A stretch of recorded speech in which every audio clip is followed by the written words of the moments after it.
Hi everyone, in today's video I will show you how to fix the no sound issue on Facebook Reels. So let's get started. First, open the Facebook app. Then tap on the three-line menu in the upper corner. From here, tap on Settings and Privacy. Then tap on Settings. Now scroll down until you find Media and tap on it. Here you will see the option Reels Start with Sound. If you want to fix the no sound issue, make sure this option is turned on. To turn it on, toggle the button to the right.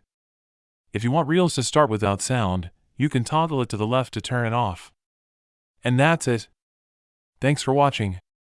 Don't forget to like and subscribe for more quick and easy tutorials.